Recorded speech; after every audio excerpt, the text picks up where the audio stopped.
नमस्कार दोस्तों, free एस्टे tutorial से एसवी भारद्वाज आपका एक बार फिर से अभिनंदन करता है।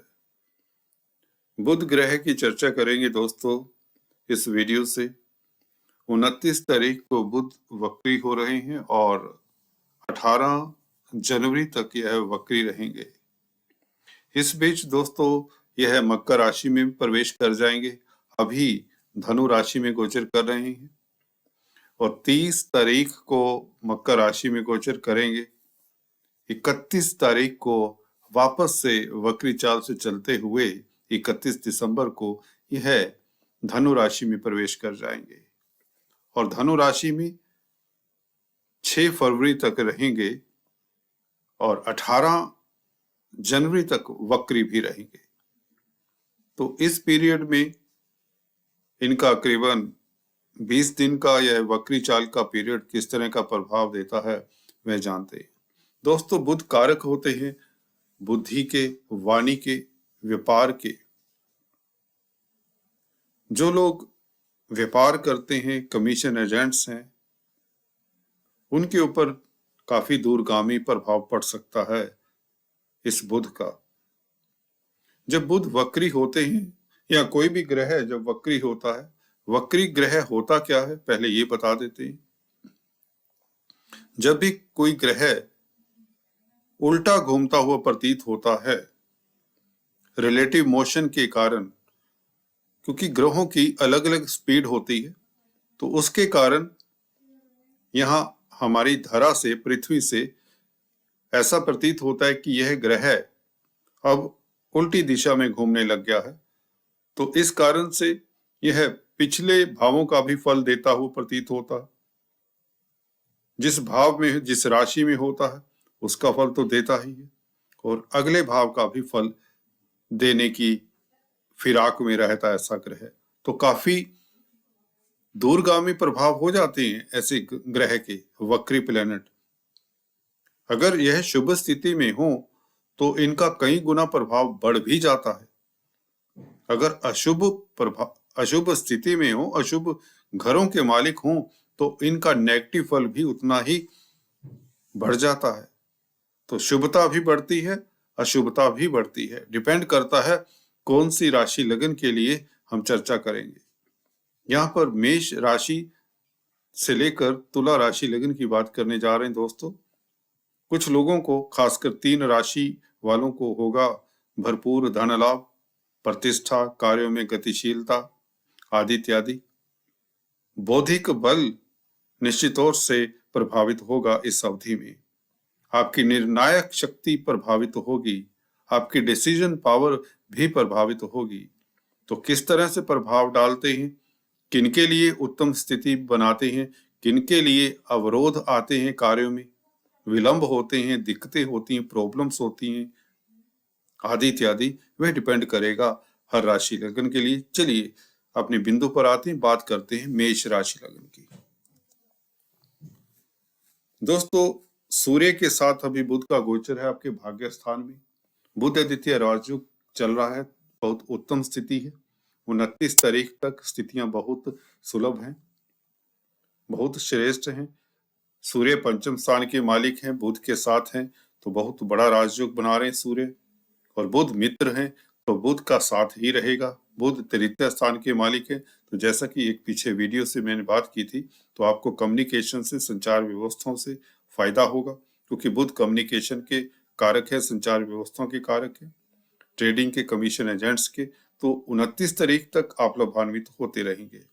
बुध यहाँ पर आप लोगों के लिए अकारक भी होते हैं, क्योंकि 6th लॉर्ड भी हैं, रिपु स्थान के, त्रिक स्थान के मालिक भी हैं। तो इस तरह का ग्रह आप लोगों को कंपटीशन बहुत देगा जब वक्री होंगे।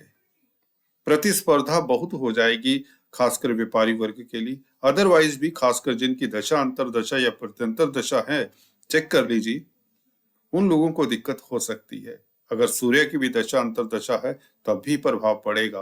व्यापारी वर्ग के लिए, जो बौद्धिक कार्य करते हैं उनके ऊपर, जो रिसर्चर्स हैं, पेट्स का कामकाज करते हैं, स्टेशनरी प्रिंटिंग का, ट्रेडिंग करते हैं, कोई भी ट्रेडिंग हो सकती है, कमीशन एजेंट्स का कामकाज करते हैं, कम्युनिकेशन के साथ जिनका नाता है, विदेशों से संबंधित कामकाज करते हैं क्योंकि 9th हाउस में है, भाग्य में अवरोध आने के योग भी बन जाते हैं। अगर आपके बुध की या सूर्य की दशाएं हैं, 29 तारीख से लेकर 18 जनवरी तक आपको सतर्क रहना चाहिए। कुल मिलाकर आप लोगों को बुध के उपाय जरूर कर लेने चाहिए और इसके उपाय अंत में जरूर सुने। बात करते हैं दोस्तों वृषभ राशि तथा लग्न की। वृषभ राशि के लिए अष्टम स्थान में बुध का बैठना इतना अच्छा नहीं माना जाएगा, क्योंकि धन स्थान के मालिक भी हैं और पंचम स्थान के मालिक हैं, त्रिकोण के मालिक हैं। त्रिकोण के मालिक का त्रिक स्थानों में बैठना अच्छा नहीं माना जाता और बुध यहाँ पर अभी तक तो सूर्य के साथ हैं, स्थितियां कंट्रोल में हैं, परंतु जब ये वक्री होंगे 29 तारीख से लेकर 18 जनवरी तक, 29 दिसंबर से 18 जनवरी तक, तो व्यापारी वर्ग के लिए, संचार व्यवस्था में जो कामकाज करते हैं, कमीशन एजेंट्स हैं, कंप्यूटर आईटी लाइन के क्षेत्र में हैं, कोई बौद्धिक कार्य करते हैं, कोई साइंटिस्ट हैं, कोई गोपनीय कार्य करते हैं, जी अष्टम स्थान पाताल का घर है, तो जो लोग सीक्रेट कामकाज में लगे हुए हैं उनके लिए दिक्कतों का सबब यह है वक्री बुध बन सकता है।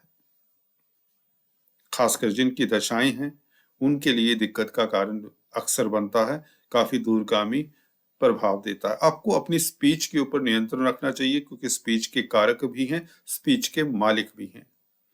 तो आप लोगों को किसी के ऊपर व्यंग नहीं करना चाहिए इस अवधि में, कोई रैश होकर डिसीजन नहीं लेना। बुआ बहन बेटी मामा पक्ष की तरफ से आपको कोई ऐसा समाचार मिले कि उनके लिए समय देना पड़े, चांसेस ऐसे ब्राइट हैं।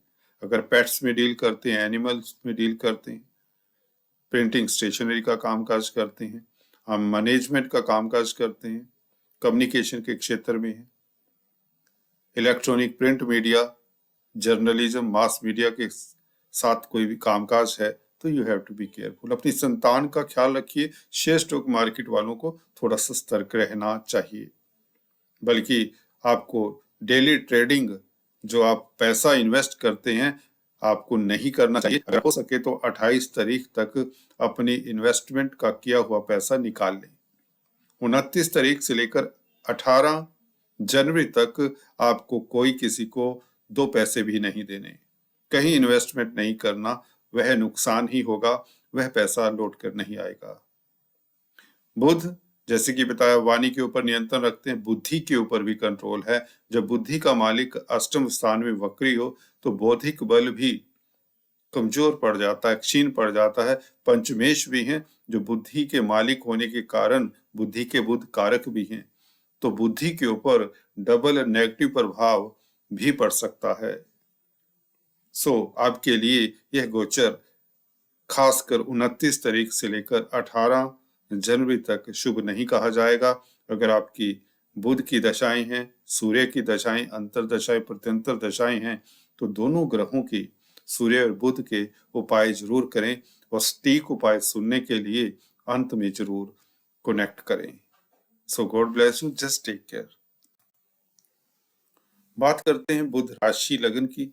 दोस्तों बुध का लग्नाधिपति राशिपति होकर सप्तम स्थान में बैठना, जो कि व्यापार का घर है, डेली आमदन का घर है, बुध का वक्री हो जाना 29 तारीख से और 18 जनवरी तक वक्री रहेंगे, तो इस अवधि में ये 20-21 दिन आप लोगों को सतर्कता से चलना चाहिए, क्योंकि लग्नाधिपति हैं, राशिपति हैं। हालांकि अपने घर को देखेंगे इस अवधि में तो इतनी दिक्कत की बात नहीं है, क्योंकि जब भी कोई ग्रह कैसी भी स्थिति में हो, केंद्र में वैसे भी स्ट्रोंग है, तो इतनी दिक्कत का सबब नहीं बनते। बुध क्या है? आपके सुख के मालिक हैं, जमीन जायदाद के मालिक हैं, पेरेंटल प्रॉपर्टी के मालिक हैं, मदर के मालिक हैं, माता के मालिक हैं। अगर पब्लिक डीलिंग करते हैं तो उसके ऊपर बुध का आधिपत्य है। तो इन क्षेत्रों से आप लोगों को थोड़ा सा संभल कर चलना चाहिए। खासकर अगर पब्लिक डीलिंग करते हैं तो अपनी वाणी के ऊपर नियंत्रण रखें इस पीरियड में, इन 20-21 दिनों।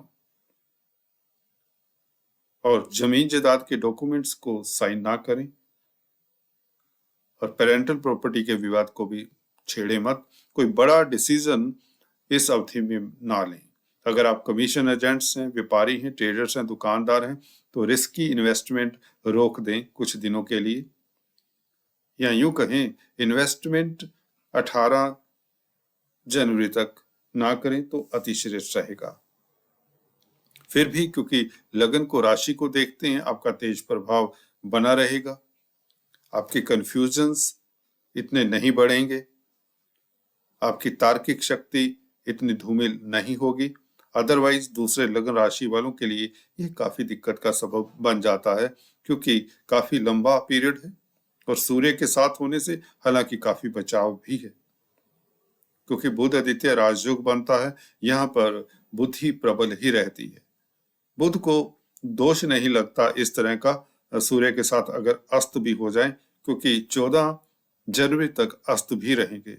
पर फिर भी अस्त भी हो ग्रह, एक वक्री भी हो, तो हमें इंडिकेशंस ऐसे मिलते हैं कि जिनके कमजोर हैं कुंडली में बुध, जिनको आप अपने हॉरोस्कोप का ज्ञान है, उन्हें कोई बड़े डिसीजन नहीं लेने चाहिए, क्योंकि 7वां घर पार्टनरशिप का है। जो पार्टनरशिप में बिजनेस करते हैं, they have to be watchful, careful रहें, किसी तरह का पार्टनर के साथ वैचारिक मतभेद ना हो, इतना ख्याल रखें। और अगर आप व्यापारी हैं, कारोबारी हैं, दुकानदार हैं, ट्रेडर्स हैं, तो आपको नई इन्वेस्टमेंट 18 जनवरी तक नहीं करनी चाहिए, ना ही किसी को धन उधार देना चाहिए। बड़ी इन्वेस्टमेंट भूल कर नहीं करनी चाहिए, जमीन जायदाद परचेज नहीं करना चाहिए इस अवधि में। 29 दिसंबर से लेकर 18 जनवरी तक आपके लिए घाटे का सौदा या धोखे का सौदा होने के प्रबल योग बनते हैं। सो दोस्तों, थोड़ा सा नेगेटिव वीडियो है, be careful, have patience, God bless you. अंत में बुध के उपाय जरूर सुने। कर्क राशि लगन के लिए बुध का अस्त और मार्गी हो जाना आप लोगों के ऊपर प्रभाव विपरीत राजयोग का पड़ेगा दोस्तों, क्योंकि आप लोगों के त्रिक स्थानों के मालिक हैं। 12वें घर का मालिक 6th हाउस में कमजोर हो जाए, जब भी ग्रह अस्त होता है, वक्री होता है, तो वह और भी कमजोर हो जाता है। वैसे भी त्रिक स्थानों में कोई भी ग्रह जाता है तो वह कमजोर हो जाता है। तो आप लोगों के लिए डबल विपरीत राजयोग का फल मिलेगा। आप लोगों के लिए अति श्रेष्ठ समय है, अति लाभदायक समय है। 6th हाउस में तो प्रतिद्वंदी आपका कुछ भी नहीं बिगाड़ पाएंगे, ना ही कंपटीटर्स, ना ही कोई बिजनेस कंपटीटर आपका कुछ बिगाड़ पाएगा, बल्कि आप सीढ़ी दर सीढ़ी तरक्की करते चले जाएंगे। ऐसा ही होता है। इस तरह की स्थिति में जब भी प्लेनेट त्रिक स्थान में हो और कमजोर हो जाए, अस्त होने के कारण खासकर, तो यह प्रभाव आपको शुभ देता है। 3 तरह के विपरीत राजयोग बताए गए हैं। उत्तर कला मित्रा में बहुत सुंदर वैदिक ग्रंथ है, आप रेफर कर सकते हैं अगर आप स्टूडेंट्स हैं। उत्तर कला मित्रा में ये बताया गया है कि जब भी प्लेनेट 6, 8, 12 घरों में होते हैं और किसी शुभ प्रभाव में ना हो, सूर्य भी क्योंकि इतने शुभ नहीं है, मार्का स्थान के मालिक हैं, द्वितीय स्थान के मालिक हैं, सूर्य के साथ बैठे हैं बुध। हालांकि सूर्य बुध मित्र हैं, परंतु सूर्य आप लोगों की कुंडली के में इतने शुभ ग्रह नहीं कहे जा सकते। 2nd हाउस के मालिक को हम मार्केश कहते हैं। हालांकि धन के मालिक हैं, कुटुंब के मालिक हैं, परंतु उस एंगल से विपरीत राजयोग के फल को बढ़ाने का काम ही करेंगे। आपके पास अकूट धन आने के योग बनते, विदेशों से शुभ समाचार मिलने के योग बनते हैं, प्रतिस्पर्धाओं में आप तरक्की करते हैं, व्यापारी हैं, कारोबारी हैं, ट्रेडर्स हैं, दुकानदार हैं, तो निश्चित तौर से आप लाभान्वित होते हैं। परंतु फिर भी क्योंकि वक्री भी हैं, अस्त भी हैं, तो एक्सपीरियंस की बात है, मैं रिस्की कार्य करने वालों को सतर्क करना भी चाहूंगा। जो धन लाभ होता है, जो अपने आप वृद्धि होती है, वह होने दीजिए और अपनी तरफ से कोई बड़ी इन्वेस्टमेंट मत करिए। इतना जरूर कहूंगा साफ लफ्जों में। विदेशों से लाभ, मल्टीनेशनल कंपनीज में कामकाज करने वालों के लिए समय सुखद। आपके प्रतिद्वंदी मुंह की खाएं, कोर्ट कचहरी में आपकी फतेह हो, कर्जे से निजात मिलने के योग बने, बीमारी से आप स्वस्थ होते हैं, रोग कष्ट दूर होते हैं। कुल मिलाकर समय आप लोगों के लिए श्रेष्ठ रहता है। आपके बौद्धिक बल की लोग सराहना करेंगे, आपकी प्रतिष्ठा को चार चांद लगेंगे। विपरीत राजयोग आपको अचानक से ऊंचाइयां देने वाला है। So all the best, God bless you. बात करते हैं सिंह राशि लगन की। आपके पंचम स्थान में अति शुभ स्थान है। यहाँ पर लग्नेश के साथ सूर्य के साथ बैठना बुध का मित्र क्षेत्रीय मित्र के साथ है। सूर्य मित्र है बुध के। बुध आदित्य राजयोग 29 तारीख तक पूर्ण फल देगा और 29 दिसंबर तक आप ऊंचाइयां छूते ही चले जाएंगे। चाहे शेयर मार्केट का कामकाज करते हैं, चाहे व्यापारी हैं, बिजनेसमैन हैं, कारोबारी हैं, बौद्धिक कार्य करते हैं, कमीशन एजेंट्स हैं, शेयर स्टॉक मार्केट से खास लाभ के योग बनते हैं। आपकी क्रिएटिविटी सिर चढ़कर लोगों के बोलेगी। आप कुछ भी क्रिएट कर सकते हैं। सृजनात्मक स्थिति में आप कामयाब होते हैं। अच्छे राइटर, साहित्य में आपका नाम होगा। ये सब परंतु 30 तारीख तक संभव रहेगा। उसके पश्चात बुध के वक्री होने के कारण निश्चित तौर से आपके इन शुभ फलों में थोड़ी कटौती हो जाती है। खासकर अगर व्यापारी हैं, ट्रेडर्स हैं, दुकानदार हैं, आपको सतर्क रहना चाहिए, क्योंकि महालक्ष्मी योग भी बनता है। बुध लाभ के मालिक हैं, धन के मालिक हैं, बैंक बैलेंस के मालिक हैं, परिवार के मालिक हैं। पंचम स्थान में बैठेंगे जो कि बुद्धि का स्थान है, बुद्धि के कारक हैं। वक्री होंगे और अस्त होंगे खासकर 14 जनवरी तक। तो थोड़ा सा अस्त होने के कारण खास प्रभाव पड़ेगा। यहाँ पर आपका बौद्धिक बल, या यूं कहें आप डिसीजन लेने में थोड़ा सा डबल माइंड हो सकते हैं। तो कोई डिसीजन ना ही ले तो बेहतर है। बिजनेस को लेकर, किसी भी व्यापार में या किसी तरह की इन्वेस्टमेंट को लेकर, शेयर मार्केट में इन्वेस्टमेंट हो, बिजनेस में इन्वेस्टमेंट हो, आपको होल्ड करना चाहिए 14 जनवरी तक कम से कम। 30 दिसंबर से लेकर 14 जनवरी तक 2 सप्ताह आप लोगों को होल्ड करना चाहिए। कोई इन्वेस्टमेंट नहीं करनी चाहिए। धन आने की स्थितियां 30 दिसंबर तक बहुत उत्तम है। अगर आप व्यापारी हैं, कारोबारी, कमीशन एजेंट्स हैं, रिसर्चर्स हैं, साइंटिस्ट हैं, आपको भी केयरफुल रहना चाहिए। जो भी बौद्धिक कार्य करते हैं या कंप्यूटर आईटी लाइन के साथ, इंफॉर्मेशन टेक्नोलॉजी के साथ संबंधित कामकाज है, ऑनलाइन कामकाज करते हैं, आपको सतर्क रहना चाहिए। खासकर अगर बुध की दशाएं हैं तो you have to be very very much careful, watchful रहें और बुध के जरूर उपाय करें। चलिए बात करते हैं दोस्तों कन्या वालों के लिए। बुध का अस्त और वक्री हो जाना लग्नेश है और कर्म स्थान के मालिक है 4th हाउस में। ये 15 दिन 14 दिन के लिए स्थितियां आपको कहती है। अगर व्यापारी हैं, कारोबारी हैं, कमीशन एजेंट्स हैं, संचार व्यवस्थाओं के साथ संलग्न है, कंप्यूटर आईटी के क्षेत्र में, थोड़ा सा सतर्क रहें। खासकर 14 जनवरी तक जब तक ये अस्त भी रहेंगे। हालांकि 18 जनवरी तक ये वक्री भी रहेंगे। वक्री बुध का प्रभाव क्योंकि सूर्य के साथ है, हालांकि बुध आदित्य राजयोग है। 30 तारीख तक आपको इसका शुभ फल मिलता रहेगा। कार्यस्थल में प्रतिष्ठा, कामयाबी, तेज प्रभाव सोसाइटी में बढ़ता है। प्रॉपर्टी से संबंधित कामकाज सुचारू रूप से चलते हैं। बुआ, बहन, बेटी, मामा पक्ष से आपको रिलीफ मिलता है। हाँ, उनकी मदद भी करनी पड़ सकती है। कुछ ना कुछ ऐसा हो सकता है कि अगर आप व्यापारी हैं, ट्रेडर्स हैं, आपको बड़ी इन्वेस्टमेंट करनी पड़े। परंतु मैं ये चाहूंगा कि आप 14 तारीख तक, जब तक बुध अस्त भी हैं, आपको किसी को धन नहीं देना चाहिए, कहीं इन्वेस्टमेंट नहीं करना चाहिए, खासकर प्रॉपर्टी में, क्योंकि प्रॉपर्टी के घर पे हैं। 4th हाउस प्रॉपर्टी का है, जमीन जायदाद का है। तो प्रॉपर्टी संबंधित कामकाज को अभी मत छेड़ें, या एटलीस्ट प्रॉपर्टी के कोई कॉन्ट्रैक्ट एग्रीमेंट पर साइन मत करें। पेरेंटल प्रॉपर्टी के विवाद को भी तूल मत दें और अपनी बेटी, बहन, बुआ, मामा पक्ष के साथ बनाकर रखें। उनके स्वास्थ्य का ख्याल रखें। कन्या राशि लगन के लिए ये जरूरी हो जाता है। हालांकि कार्यस्थल पर स्थितियां सुचारू रूप से चलती रहेंगी, तेज प्रभाव बना रहेगा, प्रतिष्ठा बनी रहेगी, क्योंकि सूर्य के साथ रहेंगे 14 जनवरी तक। तो स्थितियां बुध के साथ होने से, सूर्य के साथ होने से, बुध आदित्य राजयोग के कारण स्थितियां आपके कंट्रोल में भी रहेंगी। परंतु यदा कदा जिनकी बुध की दशाएं हैं, महादशा, अंतरदशा, प्रत्यंतर दशा चल रही है, उन्हें कोई रिस्की कार्य नहीं करना चाहिए। वाणी के कारक हैं तो स्पीच से किसी के साथ कमिटमेंट नहीं करनी चाहिए, किसी के साथ वायदा नहीं करना चाहिए। धन देने का या किसी की मदद करने का किसी तरह से हो सकता है कि आप वो वायदा पूरा ना कर पाए, और आपकी वाणी में किसी तरह का व्यंग ना आए, इसका ख्याल रखें। किसी के साथ उलझे मत।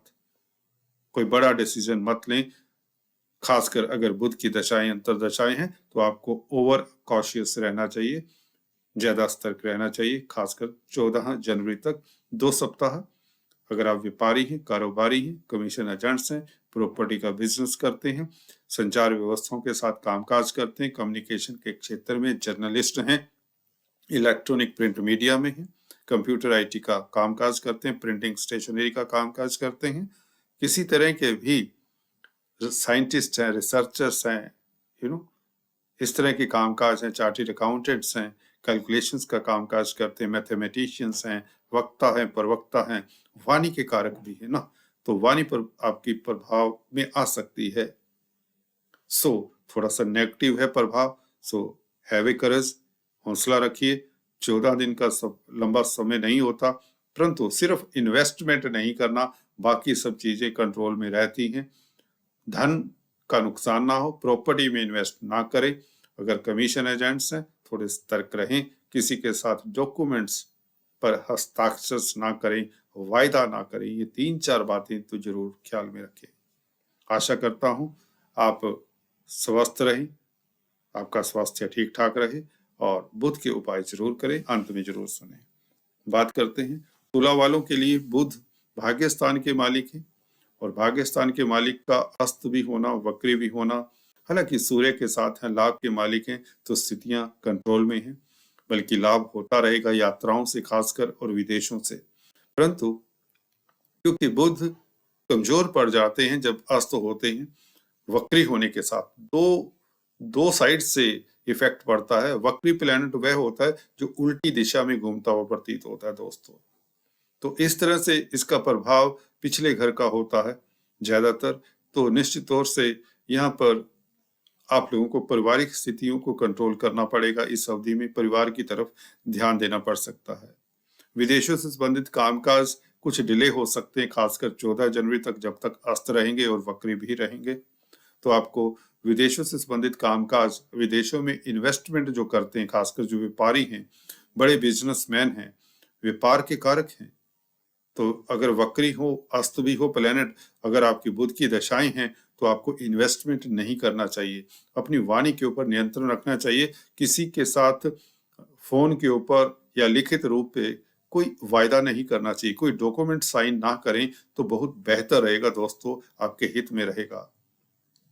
अगर आप मल्टीनेशनल कंपनीज में कामकाज करते हैं तो बॉस के समक्ष कम ही जाएं। कोई प्रमोशन की बात मत करें, कोई जॉब चेंज करने की बात मत करें 14 तारीख तक, 14 जनवरी तक। 2 सप्ताह हैं, 30 दिसंबर से लेकर 14 जनवरी तक। अगर विदेशी कंपनियों में कामकाज करते हैं, you have to be watchful. अगर व्यापारी हैं तो बड़ा धन किसी को ना दें, ना बड़ी कमिटमेंट करें, ना इन्वेस्टमेंट करें 14 तारीख तक। कुल मिलाकर अपने पिता के स्वास्थ्य का भी ख्याल रखें और गवर्नमेंट तंत्र से जुड़े हुए कोई मसले हैं उन्हें 28 दिसंबर तक सुलटा लें। कोर्ट कचहरी में जो मसला है उसके प्रति आपको 28 दिसंबर तक सजग रहना चाहिए। बुध के उपाय चलिए जानते हैं, ये बहुत जरूरी हो जाते हैं इस अवधि में। जिनकी दशाएं हैं बुध की, महादशा, अंतरदशा, प्रत्यंतर दशा है, तो उन्हें ये उपाय कर ही लेने चाहिए। देखिए, बुध को प्रसन्न करने के लिए किन्नरों का आशीर्वाद लें इस अवधि में, और हो सके तो छोटी कन्याओं को, गरीब कन्याओं को बिस्किट इत्यादि खिलाएं और डॉग्स को फीड करें। जी हाँ दोस्तों, और इसके साथ साथ आपको हरी सब्जियों का दान करना चाहिए। बुधवार के दिन मंदिर में, लक्ष्मी नारायण के मंदिर में विष्णु सहस्त्र नाम का जाप सुबह शाम सुने या करें।